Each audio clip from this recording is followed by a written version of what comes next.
Okay. So hi, Willy. It's nice to see you Hi, again. sir. Very nice to see you again. Yeah. And this is a bit of a different session because this one's not about you. Yeah. Um, so would you like to just say who we'll be talking about and remembering today? And for me, getting to know. Okay. Um, yeah. It's about Jerry Cogan. Um, he he was a Gestalt therapist and my husband. That's why I'm Mhm. speaking about him. And he was part of the staff of the Gestalt Institute San Francisco. And he was also spending quite a lot of time in Esalen, doing courses with Fritz Perls. And he had some other trainer whose name I have to look again because I never met him. I've forgotten. Gene Sagan. Hmm.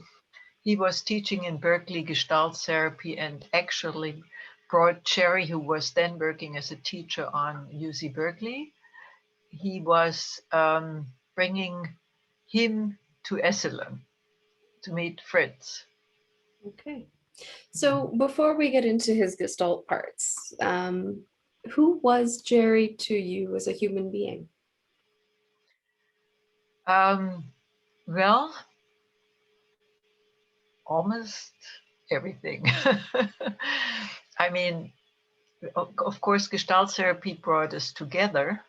So he was like a professional husband. As we worked together also, but he was, of course, my husband too. And um, and he was. I was just when I was looking for some material to talk today. Um, I read a little note from Cindy and some people who wrote after his memorial service in Germany, and they all said Jerry was somebody who you could talk to about everything. There were no limits. And Hmm. Cindy said, I could talk to him like to a girlfriend. And I have exactly the same thing with him. I mean, there was nothing which didn't interest him, except football, he wasn't so interested in. Okay. Hmm. But he was just a very nosy guy. And it's not that he wanted often to talk a lot. He always asked and he wanted to be informed.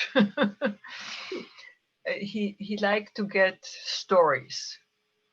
Hmm. That's one of the things. He would one of the ways when we met in the evening, he would say, "So, what was the story today?" Yeah. So So he was a collector of stories.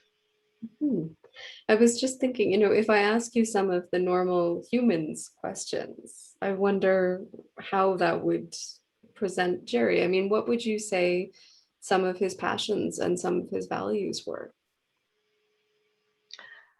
Um, he was, I would describe him fundamentally as a hedonist. He was very reward and pleasure oriented. um, in some of his pleasures were not always healthy. He used to smoke for about 40 years, Mm. which was probably at the end also the nail, as the uh, how do you say, the nail to his coffin. Oh. Yeah, unfortunately. Mhm. Um, but he enjoyed smoking. And it was in at that time. Cindy smoked, Fritz smoked, all of his contemporaries smoked at the time. It wasn't so weird as nowadays.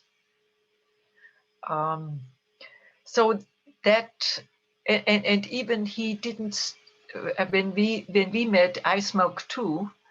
And I smoked for quite a while. He smoked about 40 years. I smoked about 20 years. So he would always say, if you stop, I stop. It took him still another 8 years before he stopped after me. Mm. He was not into alcohol, but he loved ice cream. He loved good food. As a food was, he was generally modest in his lifestyle. We didn't need gorgeous furniture or fancy schmancy things, but around food, it always had to be very good. So that's something very specific about him, and he was an excellent cook. Well, that's handy. Otherwise, you're just asking for food and not No, not he actually participating. cooked much better than me. Mhm. I learned quite a few dishes from him. Interesting. And where did Jerry come from? What is a bit of his story? How did he get to become Willy's husband and the Esalen Gestalt therapist? Well, where should I start? How far back? I don't know. You don't have to tell the whole story, but I'm just curious. What do you Okay. think are some of the circumstances that framed him or shaped him? Okay, then I have to go a bit back in his Mhm. story. He was the son of Russian immigrants, and actually, both parents were heavily traumatized. They were survivors of pogroms.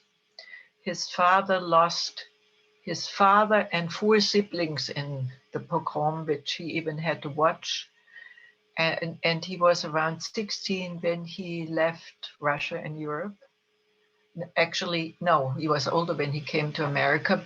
He was about 16 when he, I think, experienced the pogrom, and then his journey through Europe took him another 7 years, so First World War torn Europe, until he finally made it to the United States, together with two other surviving brothers. Um, then his mother, she came as a 4-year-old girl from Russia, also losing her father to a pogrom. And her mother went first to America to find another husband, and then she brought her little girl over with other immigrants. So her mother was, in a way, of course, also part of that traumatized field, but she didn't seem as traumatized as his father because she was much smaller. And actually, her trauma was more then coming. She came in a kind of blended family. The new husband her mother had married, and there she was abused. And then, of course, losing her own father, she has gotten some of that, but not so consciously. But she was very much adapting to America, and when you heard her talk, you wouldn't think she was an immigrant. She spoke really American, Mhm. and all her values came from wanting to be an American, Mhm. which meant she was interested in joy, in dancing, and going out and stuff like that. I mean, I think this hedonistic part Jerry had clearly from mom. She liked to go to plays in the theater, to concerts, music, while the father wasn't into any of these things. Um, the father tried to be an American by becoming a Republican. Oh, And his mother was Democrat. mm, So there is already a split. His father never got over what he experienced. And he was actually many years of his life quite a bitter man. He wanted to become a medical doctor like his own father, also Jerry's grandfather, but arriving short before the American, how do you call it, the Great Depression. mhm. Jerry was born 1931, and his family came, or his parents got together about 4 years before. Mm.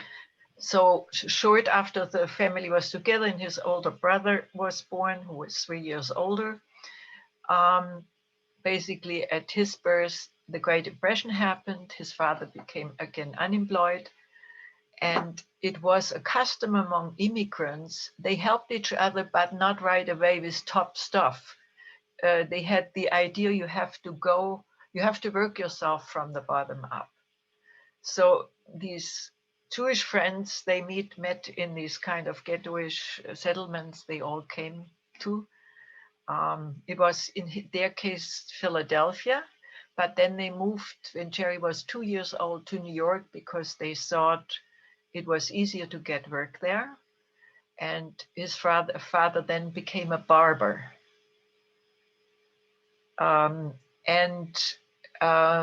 his mother, and he urged the mother also to work as a beautician. And she had a room then in their joint apartment, which was the beautician shop.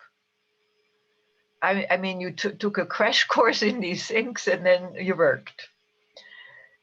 So he grew up with the living room being separated with a curtain, where actually behind the curtain was the barber, the beautician shop. His father worked as a barber for the U.S. Army. So he grew up listening for hours to the talks of women who sat in the beautician shop. And of course, they told, that's where maybe his interest in stories came from, because they told all their marriage stories, their frustrations with sex, their way, you know. He said he learned from these women he listened to through the, separated through the curtain, because nobody talked to him ever about sex.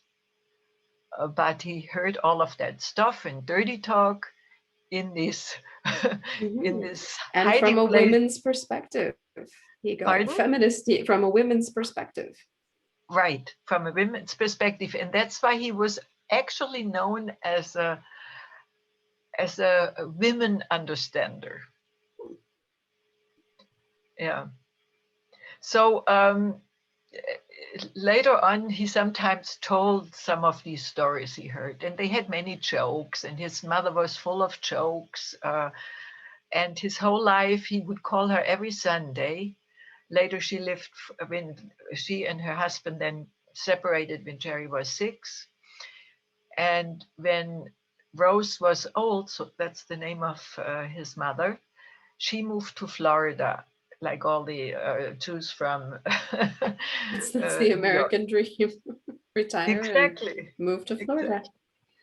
And what did she do there? She walked around with an umbrella so she wouldn't get any sun. Why do you move to Florida?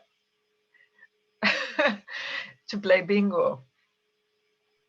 And then yeah, she would cook a lot of dishes always for all these Jewish occasions, these public ones. She went dancing there and she had a good time. So that was Rose. And Cherry called her every Sunday, do you have a new joke for me? And then she would supply him every week with jokes, which he introduced to his clients. Nice. Yeah. And so how did you, I don't want to, I mean, this is so awful in a way. It's like any kind of storytelling is always reducing the person. But I mean, what happened from there? That's where he came from. Like I can see the apartment now, the way you described it. Mm-hmm. But how did he become himself? What moved him forward in the world? Well, as a kid, he wasn't quite such humorous, jokeful guy as he later became. He was actually extremely shy, and he felt often lousy about himself. And then he felt ashamed about his poor family house. He felt ashamed that his parents got a divorce, because in Jewish families you wouldn't divorce.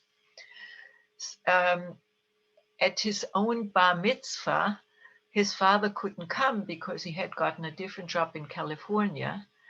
And then it was too expensive to make that big trip over to New York. So Jerry lied to his other classmates and said his father was killed in the Second World War, and he was actually was a story of his uncle that was the mother's brother or stepbrother, and so he didn't have to say my father wouldn't come. Mm. And so he was this shy kid who would walk around with a camera which he got for, I think, the bar mitzvah, and he photographed the whole world and often clouds and birds. And he sat on the roof. You could somehow walk up in the house, and through a roof window he could climb out. And he said he felt free up there, and he photographed the world, and that was his freedom. Later, he had as I mentioned before, he had a 3-year older brother who was a kind of gangster, as a teenager gangster. And his mother really didn't know what to do with him. And Jerry got into the role as the younger one to be the advisor of mom of how to deal with the brother. And he went through great effort to tell her what to do and not to do, and she never listened to him. She Mm. always asked him, but she never listened. Mhm. So she bailed him out many times of prisons and all kinds of stuff, and he continued to be part of a gang. And Sherry wanted at some point to also have a kind of gang, but he didn't like to participate in all the semi-criminal stuff. So he had a kind of gang. They did more things like talking about girls and going to the movies and maybe taking out a schoolgirl from their class. Isn't And that then, having friends? Is that having a gang or is that having friends? yeah, but they are all kids from the street, you know? Hmm. That's why I say gang. But he wasn't going any further than that. He just wanted to say, how did he get introduced to women and to being with women and trying to make himself a place in society. He later, when he was 15, he had so much trouble with his mother, and he was sick and tired of advising her with the brother. And so he asked whether he could move to his father. So he hitchhiked all the way to San Francisco from New York. First time, I mean, a 15-year-old kid. Mhm. And he managed to arrive there.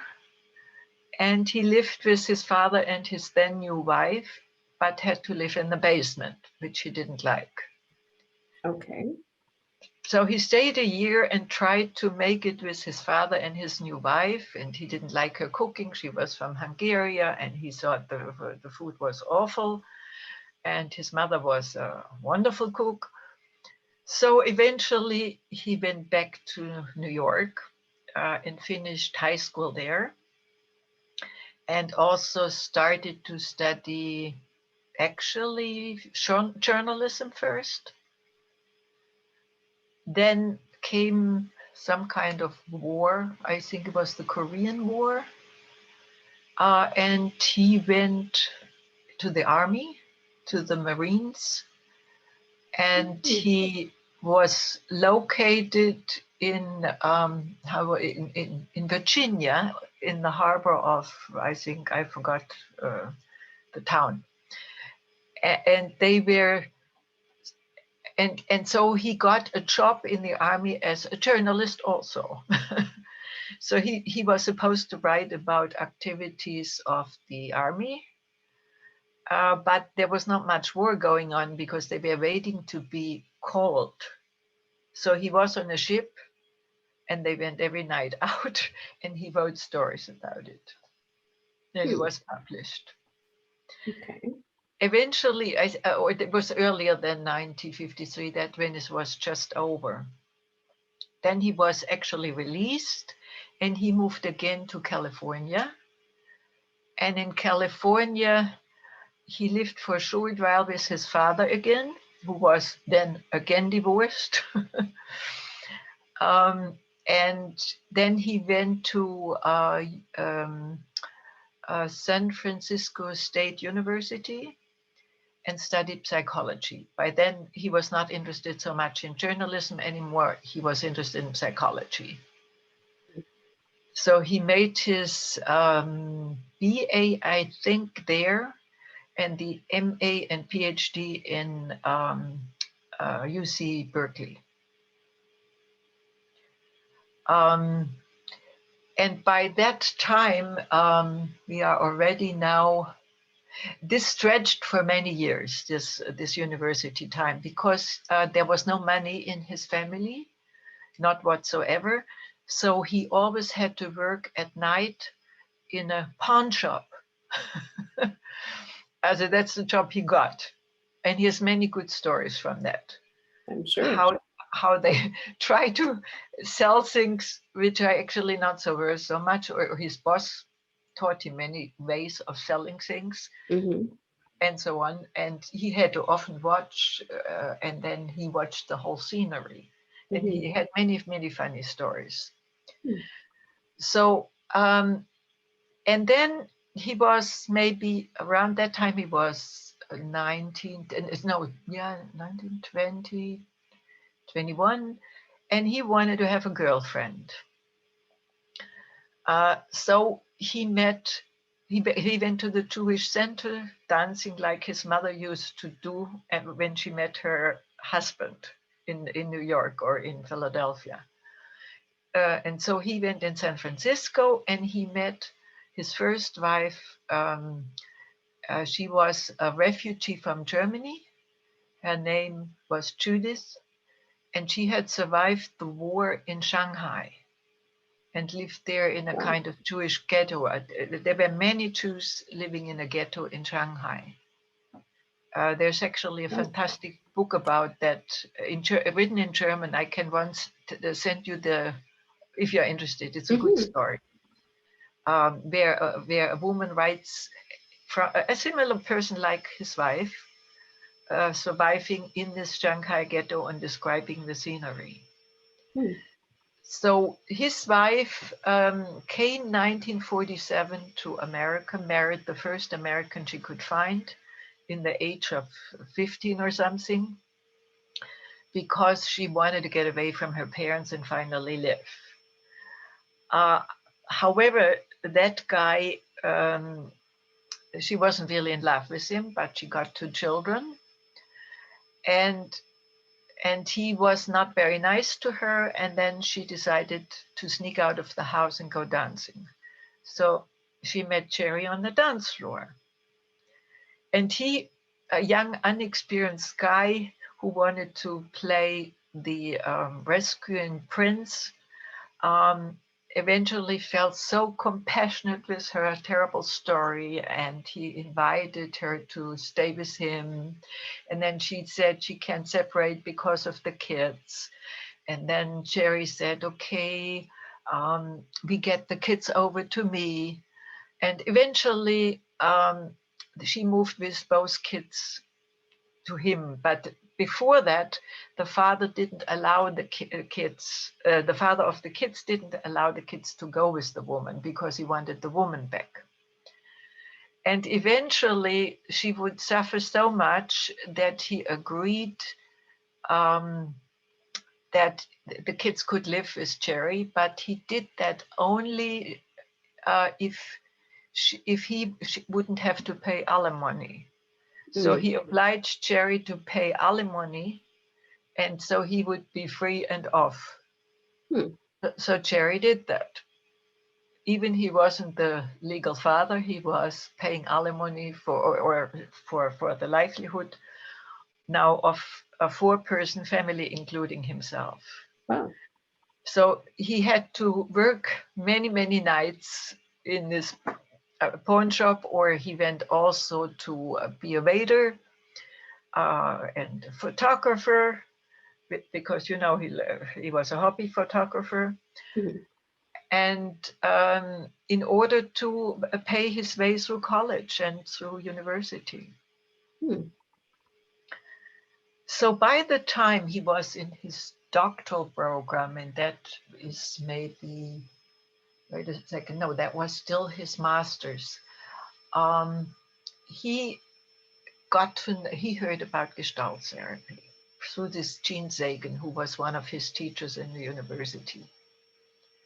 And he was already very, very avant-garde and crazy, and actually later became, I think, crazy. But he was somebody who did things which for us is not so crazy, but he described this always like, well, he walked down the hall and the door of the classroom was open, and the students were making acrobatic things, and they were singing out their story, and he experimented with all kinds of Gestalt stuff in terms of expressive therapy. And Jerry was incredibly impressed because he has never seen anything like that. So he kept standing on the door, and finally Gene Sagan said, "Come in, come in." So he attended some of these sessions, and later Jerry was he had a teaching job in that university, and they became colleagues and friends. And one weekend, Gene said, "Oh, I go to Esalen. Don't you want to come with me?" So they went and met Fritz Perls. And Jerry was very impressed with him.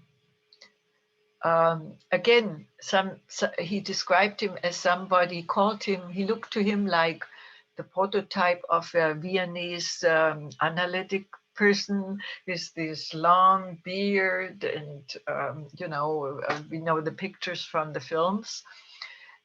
And he had how do you call it, a jumper on, like babies have sometimes, with these Yeah, overalls. Hmm. yeah, these overalls, but in a rosé pink color.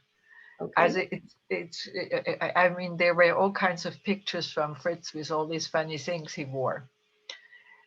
So again, he liked him, but he also realized that he got a lot of respect from the participants. He was never made fun of, or they all listened to him. So Jerry pretty soon started to fall in love with him. I mean, not having a father, really. His father didn't do much fathering.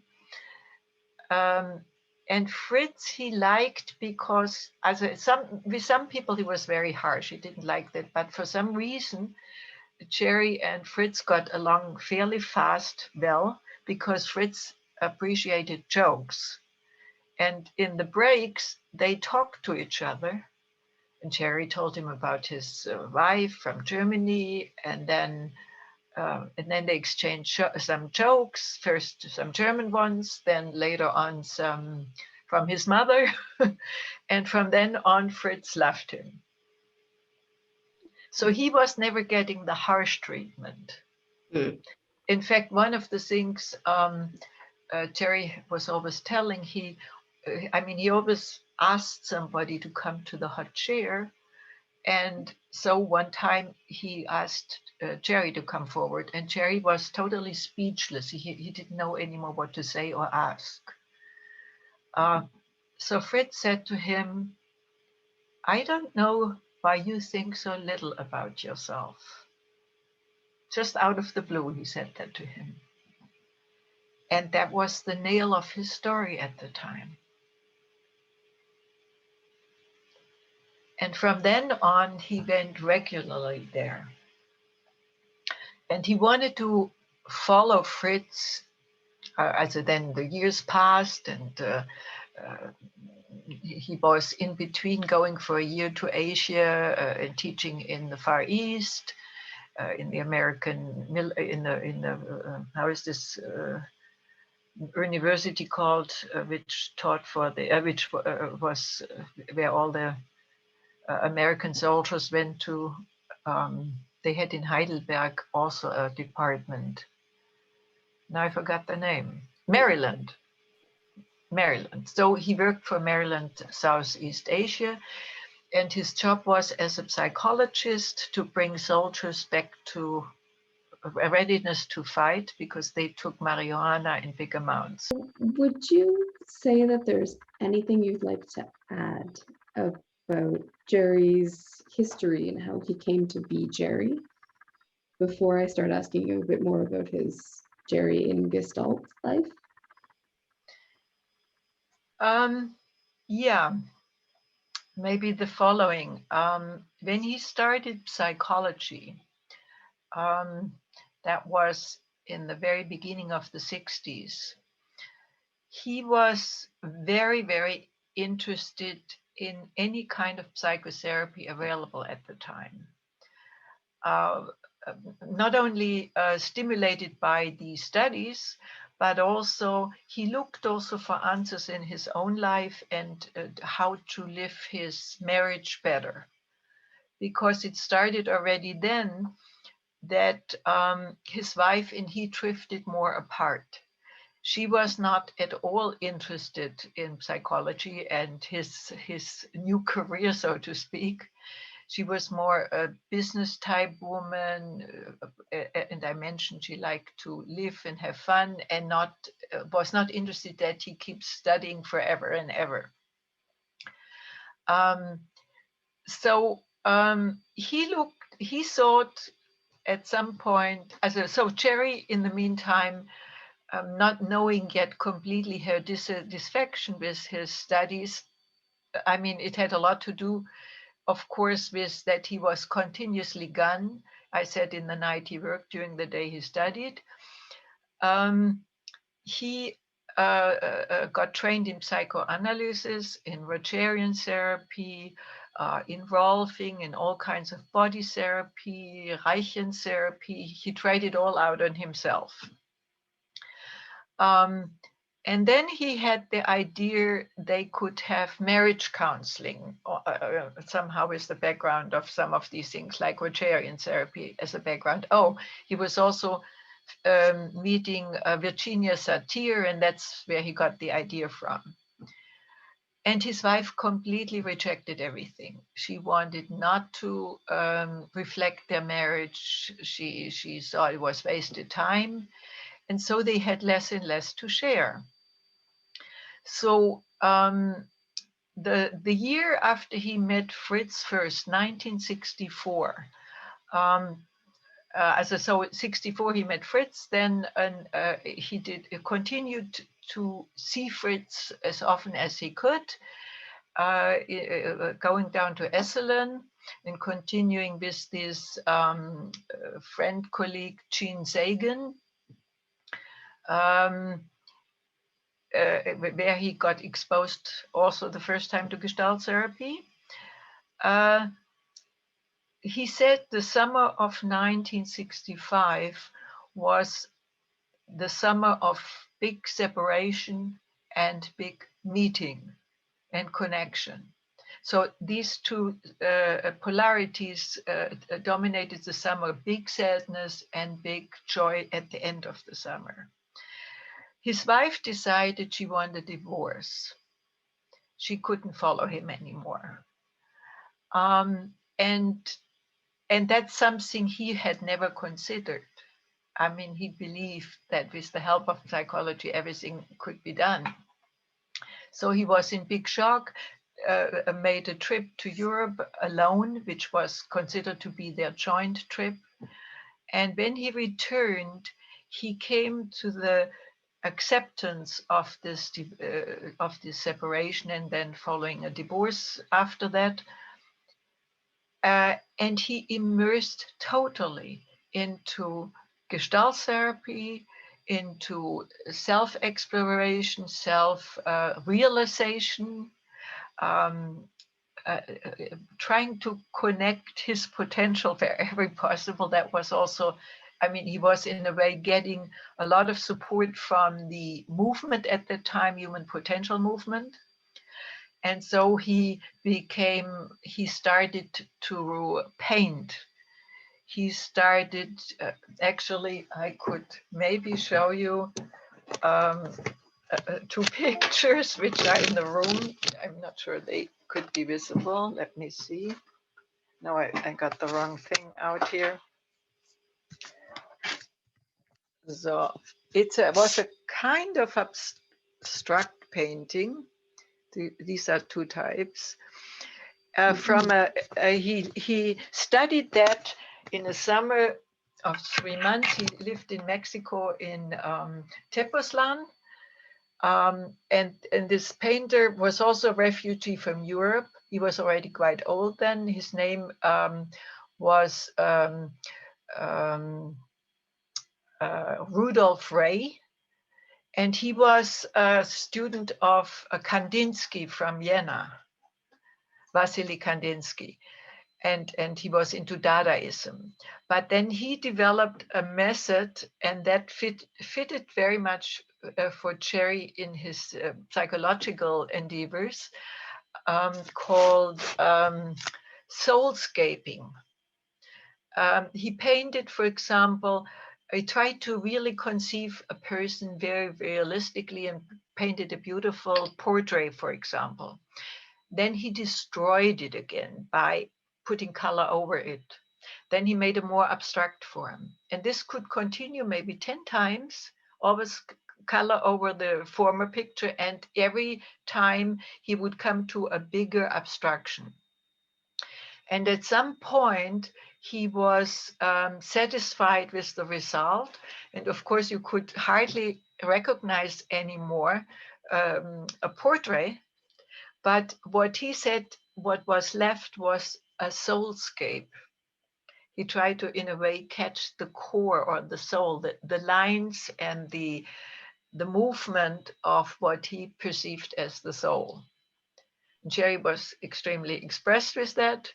Actually, Rudolf Rey's pictures were exhibited in New York in the, how is it called? The Metropolitan something? The MoMA.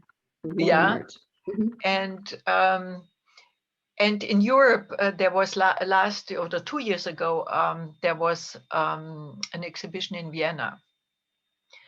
I still have about 5 paintings from this painter, and Cherry has more in the house which he painted.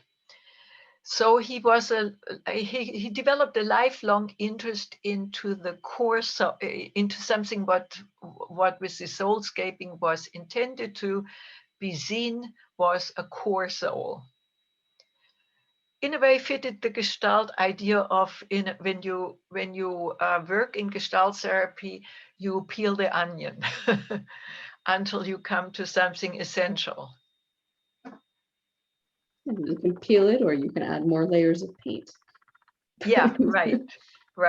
But you go from the obvious, which was the realistic picture, you go to something which wouldn't be so obvious anymore. So that was something he did often in his free time.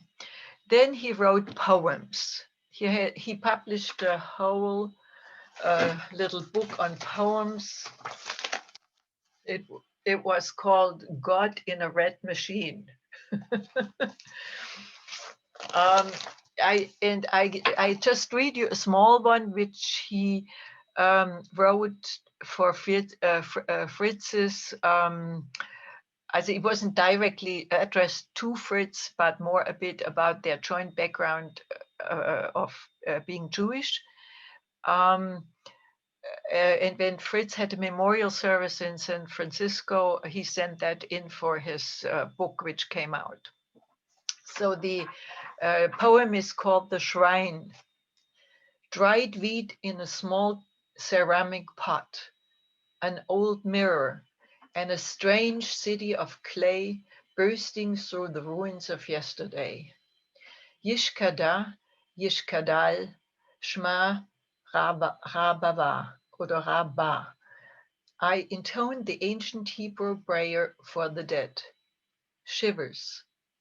And I remembered a childhood day where the men of the congregation, in different strengths, wailed the Jewish blues for 1,000 lost generations. So I said, this is only one. And the others are more politically oriented. That's another thing. He became also initiated through the time, at that time, student movement, being against the Vietnam War. He was very, very critical um, with many political things going on in the States. Also started with the war in Vietnam. And he's remained his whole life very society critical. Well, that was that. So the poems, and the painting. He played. He joined the theater group in San Francisco. And actually, there was a newspaper article about him, but I couldn't find it right now. I put it already away, as in not for good, but in a box, and I couldn't find it. Where he played a role as an investigator, police investigator for a crime. And then another time he played the criminal and stuff like that. So he liked stuff like that. And he also immersed into reading. As a Cherry read all the time. When you saw Cherry, he was reading. And that came out of his background in his family. It was a kind of reaction to the fact that they had no books in the house, which he always thought was very embarrassing.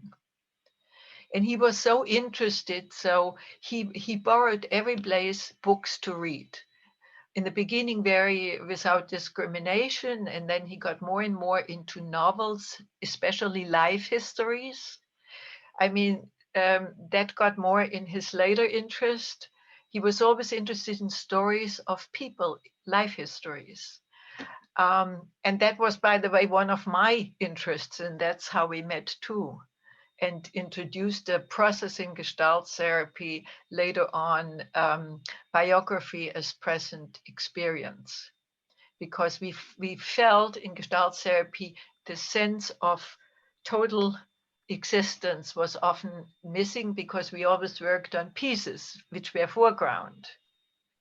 So stuff like that. And all of that, I think, led to his later interest in this. He read as a novels, he read poems, he read political literature, he read psychedelic literature, he read mysteries, some science, but he was never as he was interested in science, but more in a historical science. So, for example, 1973, when he made his dissertation on UC Berkeley, he was, by the way, the first Gestalt therapist who started a dissertation on the history and philosophy of Gestalt therapy, or the first Gestalt therapeutic dissertation which was accepted in Berkeley. So, and it was also the first piece of written work where Laura Pearls was appreciated as a co-founder. Until then it was always related to Gestalt therapy as Fritzi Singh. And Laura was forever thankful for that. So, yeah. Yeah, and he also issued in the mid-70s a first bibliography of Gestalt therapy, what was around at the time. It was not much around. It became a little red book or a booklet, and that was distributed among the Gestalt therapists. He had a little trouble with that because Joe Weisung wanted to be the first one who did that, and Jerry was the first one. So Joe Weisung offered him a deal that he would co-author that and then bring it out in the Gestalt journal. Jerry said no. And from then on, Joe Weisung was not friends of him. he was very angry with Jerry because he wanted to put his nose into that, but Jerry had done the whole work until then for this kind of thing. I mean, that evolved out of this dissertation. He had anyway already assembled all this literature. Sure. And so he didn't want to just pretend Joe Weisung had anything to do with it. So that was that background. Yeah. So I'm curious about what Jerry did with all of this collection of knowledge and experience and trainings and contacts. What he developed as his own work, or later his work with you. Yes. I mean, what, because I keep hearing, oh, have you talked to Willy? Oh, I went to Willy and Jerry's, and I was at Willy and Jerry's house, and Willy and Jerry were in India, and then Willy and Jerry were here. Yeah. So can you tell me a bit about what you did? Okay. Also, then I leap now to quickly. So I mentioned that Jerry was also a member of the San Francisco Gestalt Institute as a colleague of Cindy's, but also for I think 1 or 2 years a trainee of hers. He was in the first training group there and then later became a staff member. And Jerry came in a row of, I think, 4 or 5 years, every year, 2, 3 months to Germany. And conducted there some training programs. So that's how he was exposed to the European community. And I had, in my biography, mentioned that somebody told me I should, exposed me to Gestalt, and I wanted to have more. Eventually, I landed in San Francisco. But before that, I went to this institute, Fritz Perls Institute in Germany. And they had a selection seminar for trainees. And I was in the selection seminar for trainees, and it was conducted by Cindy and Jerry. That's how we met the first time. So were you accepted? I was accepted, but I was pretty soon, they had done a part together, and then they separated the group in 2 parts, and I was in Cindy's part. And so it was basically her word which brought me in. I didn't start any kind of relationship with him at that time. It was more that by accident we met about 3 or 4 times more in Frankfurt, in a cinema, on a streetcar stop station, downtown somewhere, walking, and so on and so forth. And when we met the 3rd time, that was months later, I had at that point no training affiliation with him. We said, okay, when we meet another time, then we have breakfast or lunch together. And then that happened. And so we had lunch together, or breakfast, I forgot, as a brunch maybe. And then decided to stay in touch. He at that time had recommended something for my MA. I was just finishing my master's at that time in the university. And so he gave me some hunches, what literature to include. And then we kept writing to each other off and on. You know, there was no internet at that time. A letter took maybe 8 weeks to go forth and back. And that became a nice exchange for about a year, and I think even another year. Meanwhile, I was long finished in the university. I worked in a place with troubled adolescent kids. And one day he came again to Europe and he announced it, and we met again and we had dinner, and then it clicked. And so we started a kind of romance. And before that, I had already been interested in learning more Gestalt. Also, I was already involved in the institute, in this Fritz Perls Institute, and I told you that in my biography I don't have to go into details about that. But at some point, I had decided to train in America, and that's when we met again. And I was very well aware that it could be a conflict of interest and double relationship. Even this term was in those days not um, there. There was much more overlap between staff sometimes and trainees, in the sense that that they had parties at home where they invited the whole institute and stuff like that. Nowadays, maybe they might not do that anymore. But it was more a type of friendship, type of atmosphere in the training situation. However, when I made very clear when I came there, I didn't come for Jerry, because the secretary said, "Oh, we have this guy who works in Europe a lot, and he is experienced with Europeans, so we thought we put you into his group." And I said, "Oh no, I met him in Europe. I'm not so interested in him now. I want to meet the other Americans." So I never told her that we had a relationship, but I wanted to make sure there was no trouble.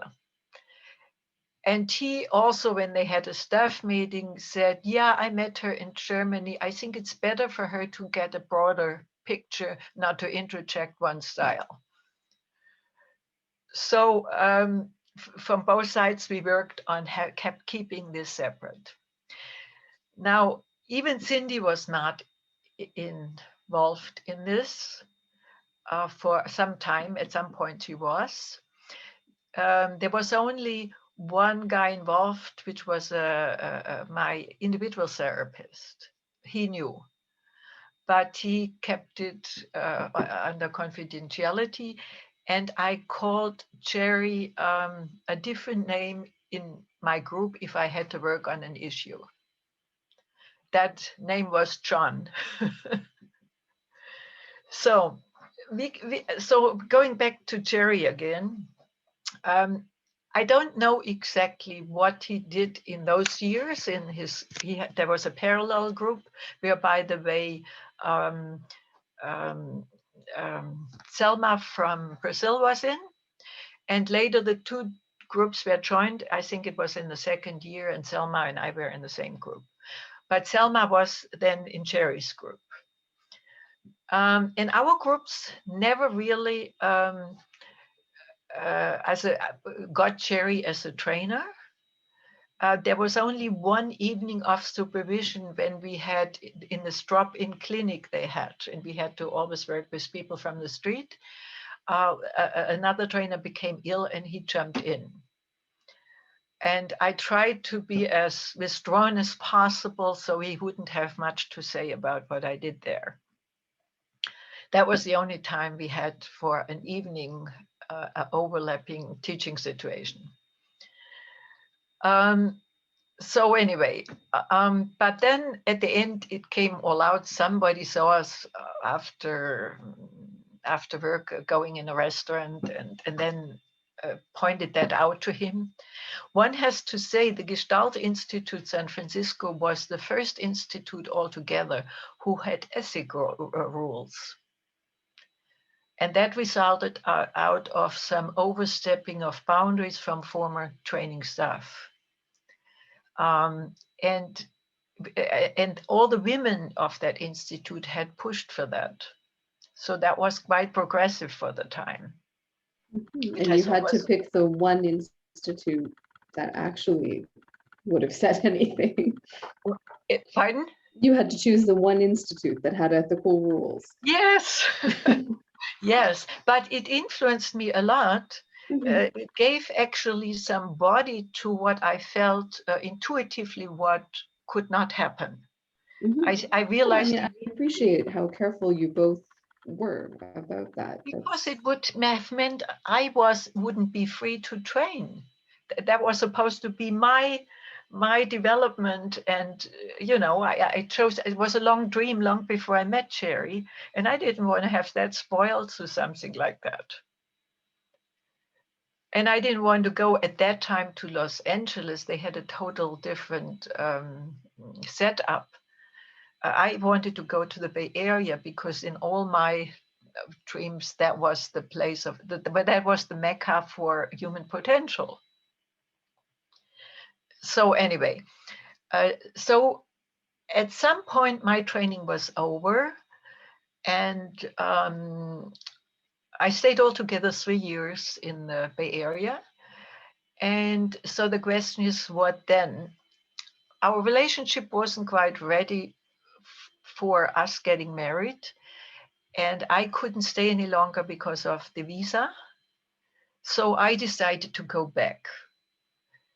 And after some conflict, Jerry said he will join for a year to see how we would do in Europe.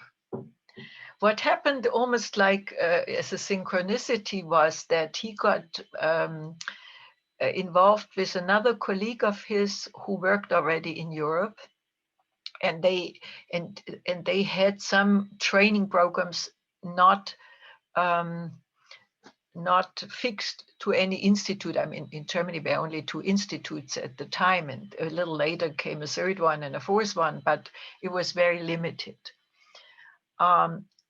And training groups would sometimes, or people who wanted to get training, there could be 10 people who did before other things together, wrote to a trainer and said, we want training, could you come and teach us? And some of these groups did that with Jerry, and some together with this colleague he had. And so he had work right away. He even left that German institute because this guy had trouble with him, actually with any man he ever invited, because he was a man who some people said no man could exist next to him. So anyway, so he started working in different training groups, and I came in as a kind of apprentice because I had just finished my training in San Francisco, and I was not, I suppose everybody felt first of all, they wanted to have Jerry and not me. And second, he and his colleague were very clear that they wanted to develop a program where one can become a trainer and not just be a trainer, like it was done in some other places. So I joined in as an assistant for at least 3 years. And then eventually I became a trainer. I worked then in co-therapy with different trainers we had. And then I worked also often alone. so Jerry stayed for more than 1 year in Germany. Yes, that's the other thing. After 1 year, that year, at first he became very depressed in Germany. He missed the sun and the light. It was gray, it was cold, and he didn't want to buy a winter coat because he was afraid if he bought a winter coat, that meant he needed to stay.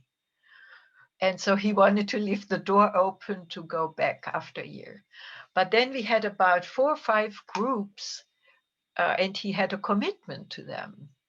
Suddenly, it became difficult to just leave again. He could have done what he has done before, leave and then come back. But so many times as they would need training when you do a real training program, that would have been too expensive and also too cumbersome at the time to travel. So he said, okay, after a year, I do a second year.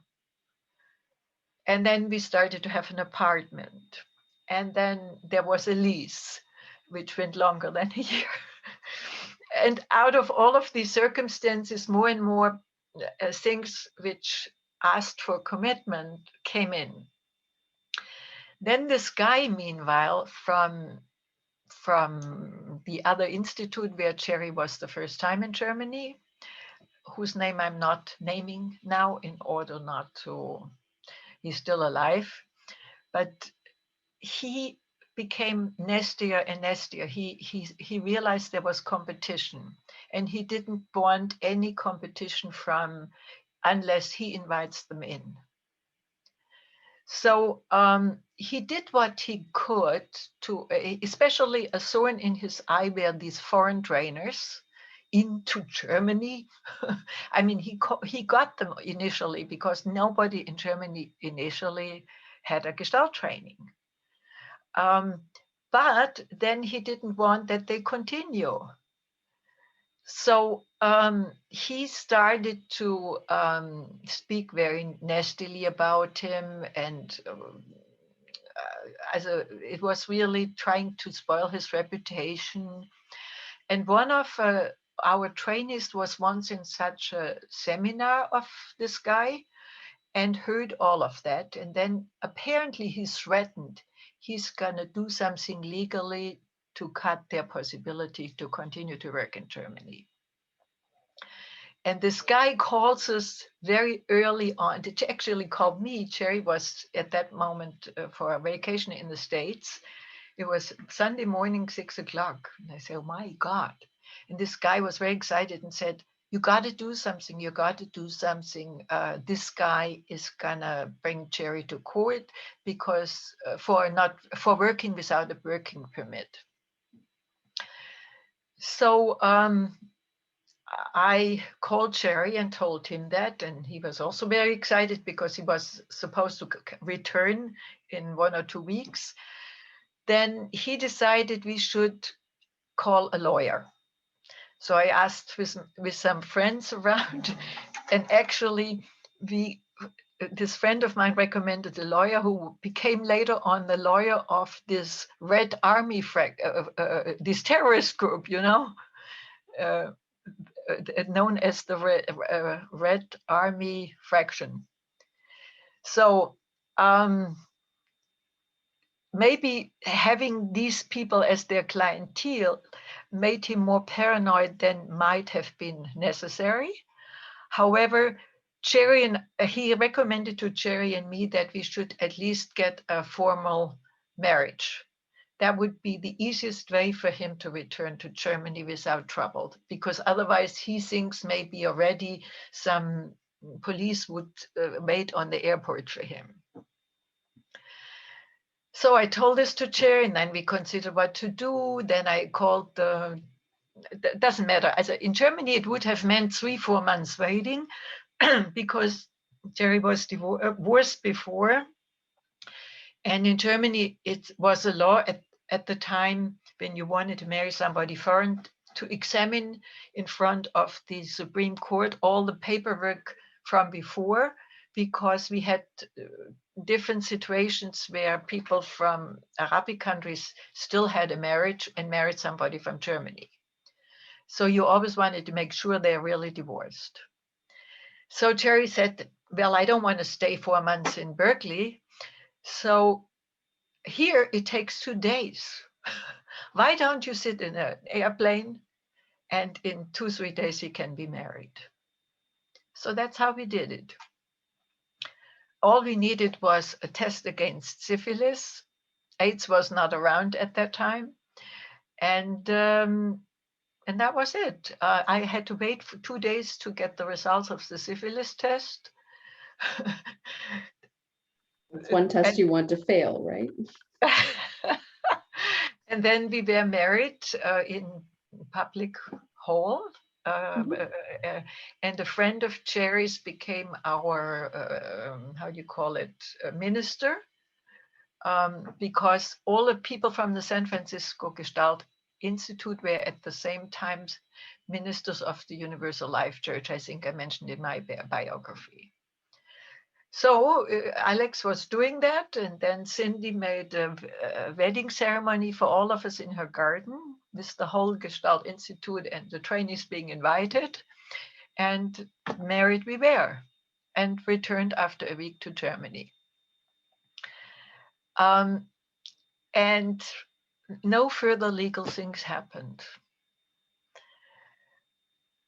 But then Jerry felt a bit trapped. Now he's locked to Germany. And also, this institute leader started more stuff. He started to work politically together with the medical community on having a new psychotherapy law, which would have excluded Gestalt therapy completely. Eventually it did, and until today it did, but we survived anyway. But it took from that point on about 20 years until we had that psychotherapy law.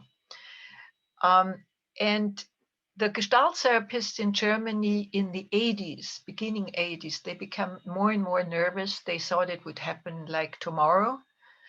And our trainees became nervous. They spent so much time, effort, and money training themselves. And then there is no legal thing which would say they had trained except a personal certificate. So they wanted us to form an institute, which we then did with different people. It was Marianne Frey, it was Milan Šreković, it was Tom Lane, it was Ernest, it was Cindy, it was who else from Germany? A guy, he's already not there anymore. I don't mention him now because not many might know him in the States. And as two more German people. Marianne Frey was our longest trainer over there because she was a German, also a refugee from Germany in the Third Reich. Went to England with a child transport, and then was trained by Larry Bloomberg and others in England. And she was a colleague of, what's the guy again from England, who the oldest Gestalt therapist there? You don't know? Well, unless it's Malcolm Parlett. Malcolm Parlett, yeah. Yeah, and Marion worked for Malcolm Parlett, and Peter Philipson knew her too. He was a trainee of Marianne's, and Marianne worked with us many, many years until she died. And so we had a kind of international group, later joined also for some workshops. I mentioned that already, from Los Angeles. There used to be one institute at the time, Lynn Jacobs and Gary Yontef. Let's see, somebody else, and different people around the world. And Jaro worked for us, and some trainees of ours went to Australia to work with Jaro, and he married one of our trainees. So there were all kinds of interconnections. And then we had this institute, we made it non-profit, we had it in different places recognized, and people, and that in these we had a long, very well-founded curriculum of over 5 years, and people could, it became quite in the psychologist department, for people who became psychologists, this training was recognized as part of the training program to get the so-called clinical psychologist.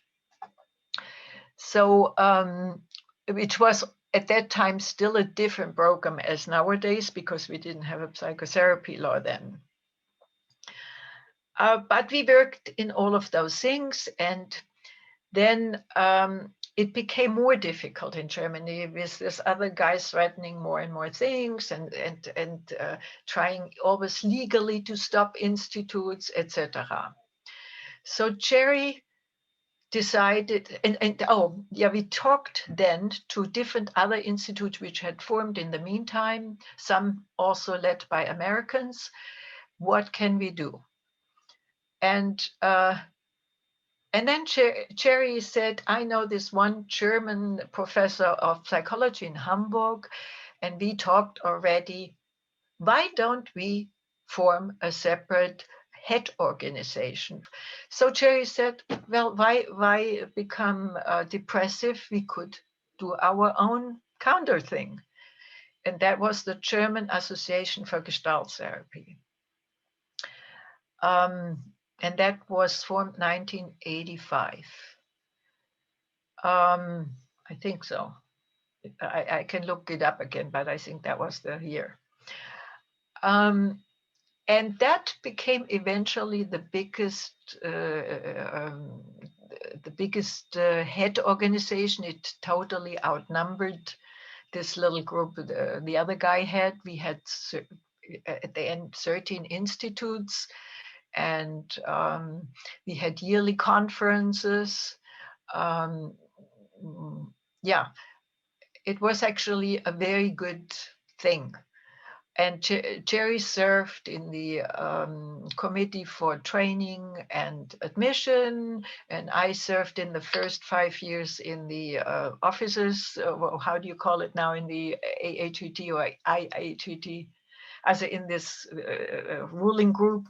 Mhm. And then after that, I went, and after that, after the 5 years, I went into the training program, regulation groups and admission group and stuff like that. And Jerry went out.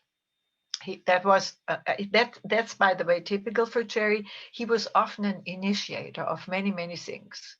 He had good ideas, and the nitty little gritty things he wanted other people to do, the small work or the continuous work, the boring work. Fair. That's the way he was. He had good ideas for research. The only research he was interested in for himself was to do things with history, as get the background of stuff.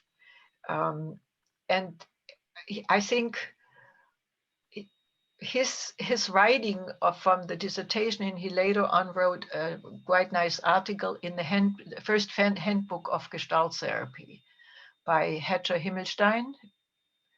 I'm not sure you are familiar with it.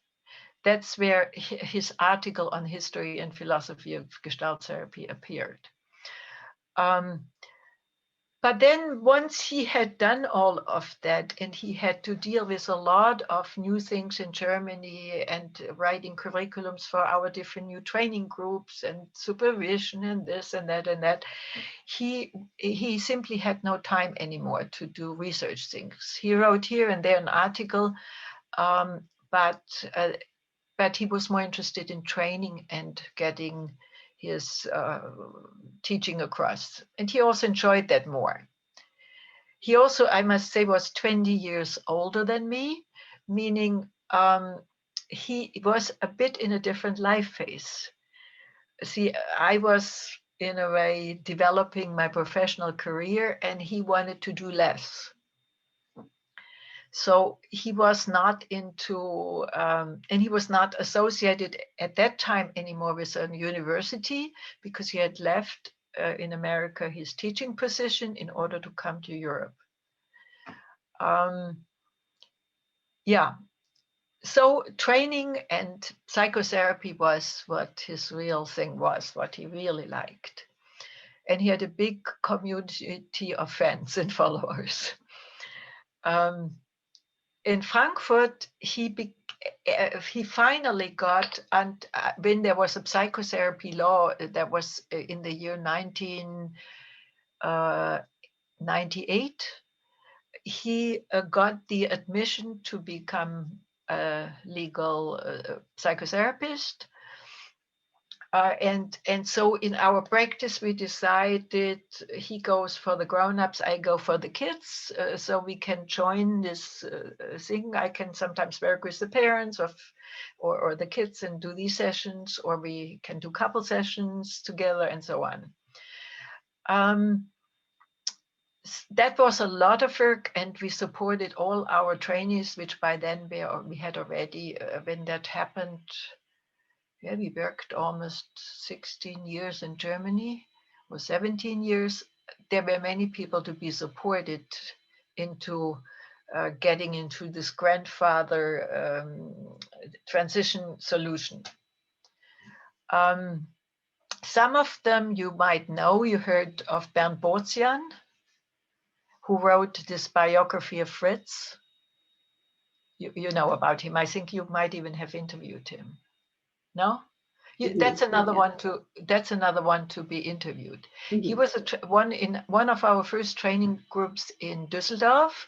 Then on one, then we always had these international programs every summer, mainly in France for many years. Then a couple of times in Spain, then in Italy several times, and then at some point we went to India, to Bali, to Australia. So there was a network built to go more into other places.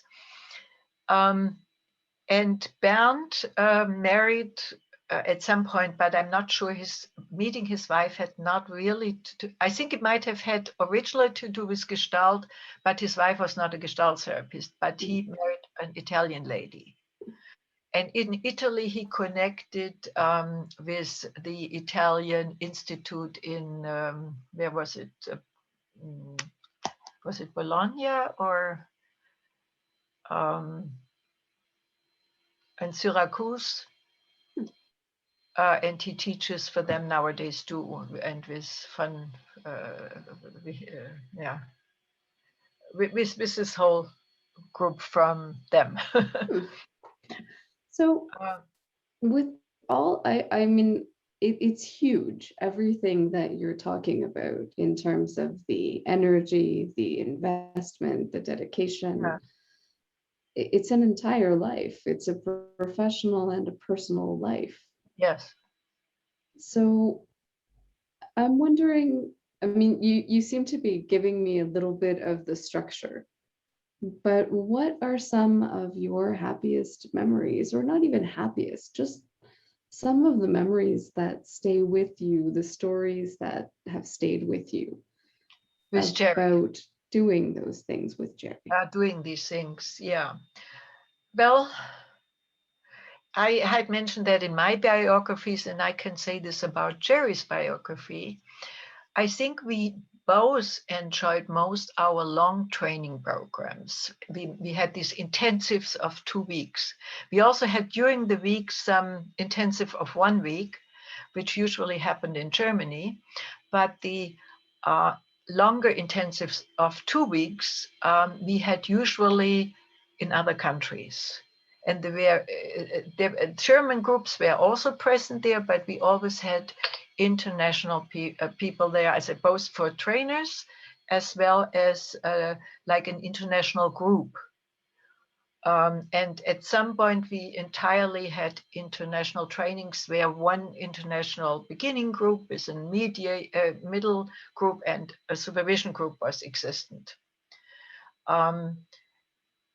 By the way, Turkey was another country we went to and had several trainees and training programs. We went, I think, 3 times in a row to Turkey. Once near Ankara, as I worked with a Turkish trainee from our international group and she again had a training program. And then we worked, we had some international programs where Kailash came first too. That was near Bodrum in Turkey on the Aegean coast and Marmara coast. Yeah, the happiest moments were really these training programs. They were the most intense. There was, that's why they were called intensive, because you had everyday Gestalt therapy from the morning to the night. There were many activities and interlocking training structures where people from different levels would always work with each other. And everybody learned group leading, everybody learned individual therapy, everybody learned supervision. And all of that we were, in a way, having in the design. And we did everyday theory lectures every morning. So, and in the evening, often was spent with, also continuing this ongoing thing. It was a series, so to speak, with our trainees and even with the international people, biography as present experience. So we did that in the evening hours. Yeah. Yeah, and of course, almost everybody, when people completed a 5-year training and they had to evaluate the training, they always mentioned these intensive programs as the best they can think about. Sometimes their families would join and they would live a little next door or outside, so they could meet in the evenings or on the weekends, because a lot of the trainees, of course, had family and didn't want to spend the family holidays always totally apart. So we looked that we could get places where we could accommodate them someplace too. And so it was a big community. Yeah. That's, I mean, I do dimension what you're talking about, and Yeah. it's an incredible achievement. In some way, yeah. I mean, it was also sometimes very exhausting. Mhm. Um, Extremely exhausting. Many things were done by hand. A computer existed, but not all this possibility to do so many online things and prepare things like lectures. I still copied all kinds of literature and sent them to God knows who for preparing lectures where they all participated in. It was lots of works all the time, and I was often, until the thing started, I was so exhausted. And Cherry too. I mean, then but the good thing was we spent sometimes, especially the French programs were wonderful. We had this very, very wonderful castle there. I mean, in different places, but at the end we spent many years, I think 8 or 9 years in this castle in the Dordogne. And we stayed for a period of 2-3 months and had the 2-week program, 1 week free, 2-week program, 1 week free. And in this 1 week free, we went to the ocean and we were totally relaxed and recovered. So as we went on with 3 groups, 3 programs, I mean, at the end we were really very well rested.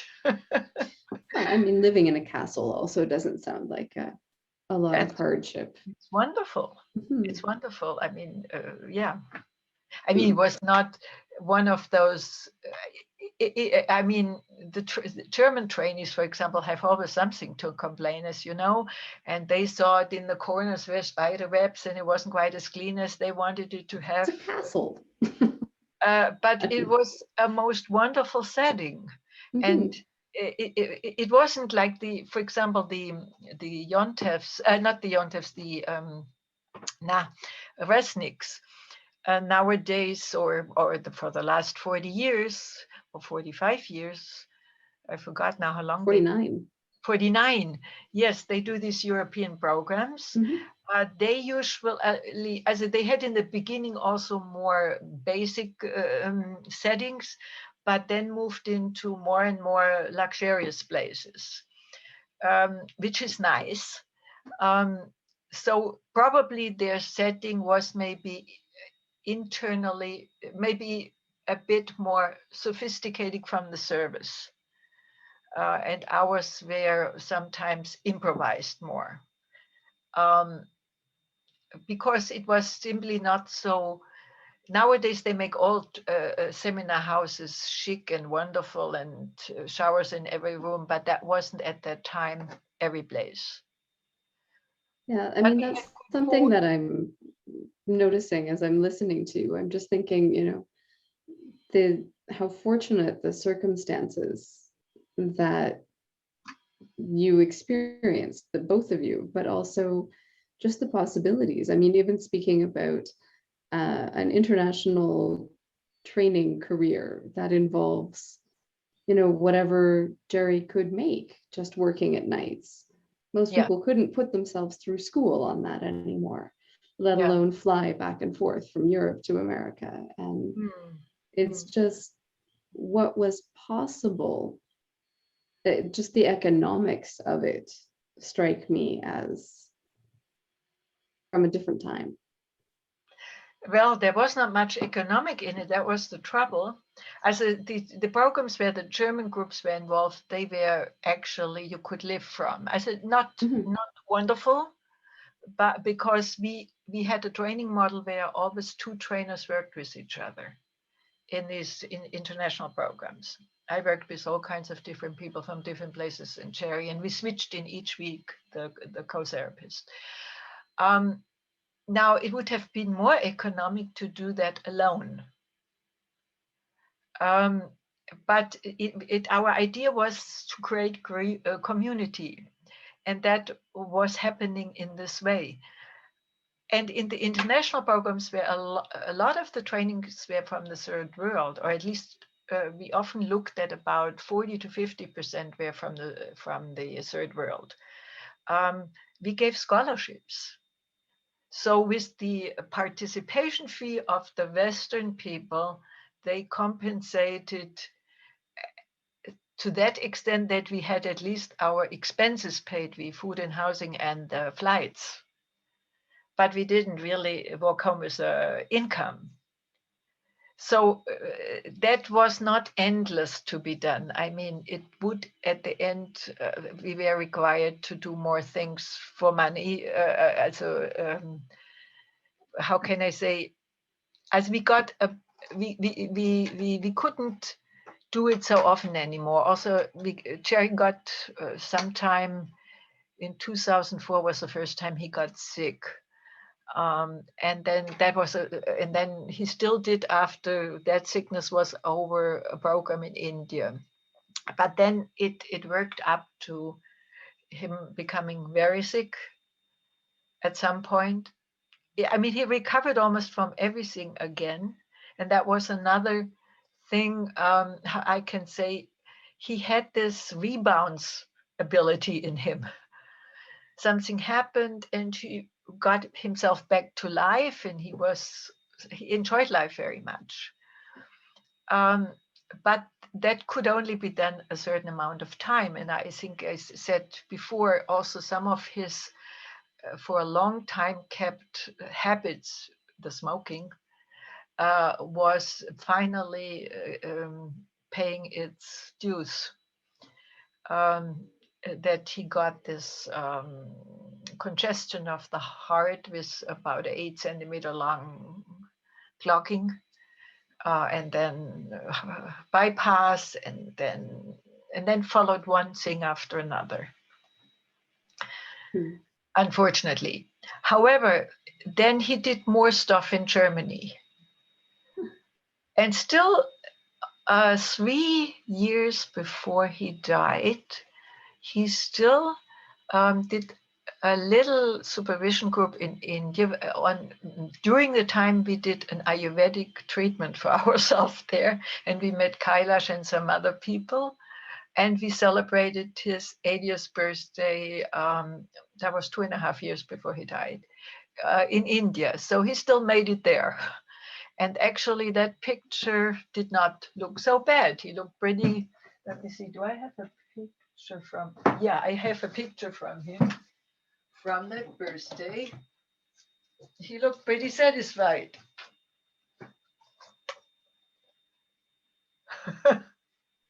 Yep. He looks pretty satisfied. You're right. So, and now I show you a picture that is only about 2 months before he died. Let me just move this over here. I should put a light on maybe. Can you see this, this picture? He looked even then satisfied, or he's Yes, an I. older guy by then. Mhm. And well, interestingly enough, his work got deeper and deeper. He, as I said, was often a good listener. It was not so much for wanting to have a kind of voyeuristic, it was not a voyeuristic interest in the stories of people, but he always looked at the whole field which people came to him with, not only the field they created, but the larger field people's stories emerged. That he was always known for that. And people felt really seen and understood, or for the first time could understand themselves. And he became so good at that in listening to, from the tones of how they spoke, the background of them. So the background became foreground. And he got, the older and sicker he got, the better he got in that. So that's, so in a way he died pretty much almost out middle, as the people at the end came in our living room because he couldn't go down the stairs anymore to his office. So we built a little working space for him there. While I went to the office, he met people here. That was maybe 3 weeks before he died. He liked to do it, and his trainees and supervisees and clients wanted to see him still. And I think everybody had a hunch that he became always a bit more frail and a bit less embodied. Yeah, but that's how it was. And I'm not sure I mentioned that before in my biography. When he finally got in the hospital, he also wanted to experience what he then became aware it's going to an end. And he rejected chemotherapy because he said, "What for?" Then they said, we can't we can't get you healthy again. And he said, so what should I do it for? To vomit in my last days and hours? So he rejected that. He rejected pain medicine. He said, my life is too short and too valuable to spend it doped. So he wanted to know every step of the way. And I was willing to go with him. And in his room, in this, he went to palliative care at the end, and that was a blessing, because you get a nicer room than in a hospital. And there was a bed for me in there. The furniture was out of wood and not out of hospital colors. And he had a beautiful painting, very colorful, across from his bed. And he spent hours looking at the colors and the forms, and he would always describe it to me. When I came, because during the day I went working and then came in the late afternoon, and they said, look how this color and shape would look in the light when the sun comes in, and stuff like that. So in a way, he went back into his appreciation of art at the end. Yeah. So he, and that's the other thing which touched me the most. He wanted, by rejecting the pain medicine, he learned how to decrease his fear of dying by really, both from a Gestalt perspective, but also from a Buddhistic perspective, which he in the last years had kind of followed Buddhism. To stay in the here and now, to stay in the here and now, like one step in front of the other. Not to get into catastrophizing how terrible it would be maybe to suffocate. He would simply not go down that road. So anytime somebody came in from the hospital and wanted to talk with him about steps, what should happen after his death, or how he wanted things to happen. He said, I'm right now here and I'm satisfied with how I am. Please, I do not want to talk with you about that. I talk with my wife. So that's how we did it.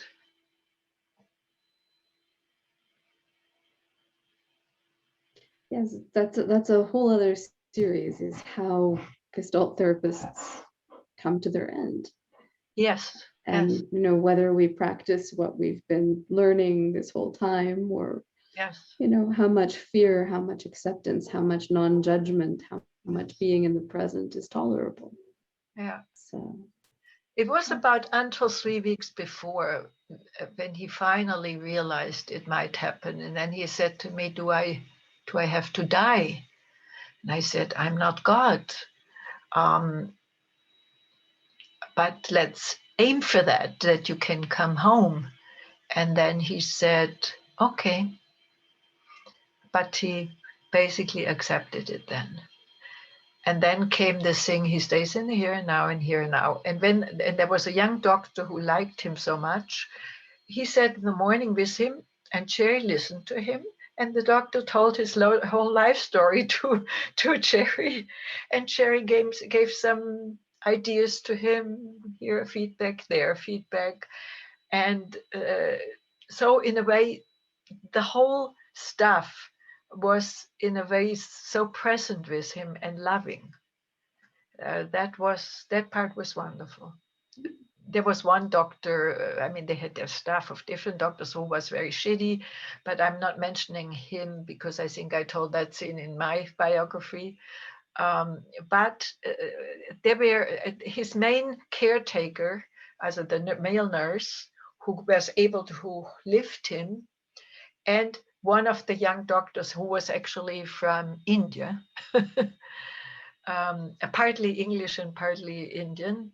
Uh, they really got it together and had a great time together. So it was like living just a different stage of life, even in the hospital, but here and now. So I have to ask, I mean, this conversation for Yeah. us has been developing for a while. Mhm. I would just like to know how you feel going through Jerry's life again and telling his story. Okay. Um, there was a time, actually, I wrote his biography for his memorial service because he had no priest, and he had people who came in place of that, but nobody knew his story, so I did it. So I immersed myself into that for that purpose of his German uh, um, memorial service. But I then didn't want to touch his story for many years. For a while, I wanted not to have to deal with the end, even though I think it's a good story and I felt very complete. I didn't feel, oh, he died too early. Oh, what a tragedy. It was like almost like it was rich. His life was complete. Um, he had everything he wanted. I mean, there was tragedy in it too, the divorce or the poor upbringing and the traumatized parents, the divorce of his parents, which then he repeated by having a divorce with his wife, all of that. But altogether, it was a complete life. He was able to transform it. Um, yeah. So I feel at this point, to come back to it, I feel okay. I can also, I'm not sad now. I miss him sometimes, of course. I mean, where do you get somebody who you can talk to about everything? Of course, I miss him. But I have, meanwhile, I have some very good girlfriends from school time. So even one girlfriend was always the two of them always competed with each other. Jerry sometimes said to me, "What do I have to do to be like Lilo?" And she would say, "I envy you. My husband, I cannot talk to at all to." So stuff like that. Yeah. I feel okay having told you that. And I mean, I imagine you also have an entire community that you created. Yeah, yeah. Even now, slowly they get old and Mhm. retire, and it was spread over Germany and some of and through Corona now for 1.5 years almost. We can't go any place anymore. Without Uh, going anywhere. no anywhere. I'm Mhm. speaking to you now from a hard lockdown, which Mhm. is supposed to go until the end of June. Who knows? Hmm. Yeah. Yeah. So, speaking of endings, would you say that there's anything else you would like to add? I'm glad I could, by talking to you, give him a place in the Mhm. world of Gestalt, because he didn't write so much. And in the IAAGT, then AAGT, was at the, we couldn't attend all meetings in the beginning because it was always a big deal to come middle in the year to America. It was a different time when we normally would visit the States. And there was only later developed a kind of little, mm, how can I say, not ritual, but a kind of tradition of saying goodbye when somebody died. I remember he died, and it was almost nobody mentioned it in a meeting. So I felt bad that I didn't have a chance to complete that for him beforehand. Um, Also, I was always so, I had so much to do after he died, and living my life and being always exhausted, and yeah, and I just simply couldn't fight enough for that. Mhm. No, but I appreciated it, and I thought it was a lovely proposal on your part. So I'm happy to have given a place to hear his story, Mhm. and I really do thank you for your interest and for sharing. So, And I thank you to have received this and for asked me all these questions. mhm. Yes, and to be there with me. I really enjoyed our contact.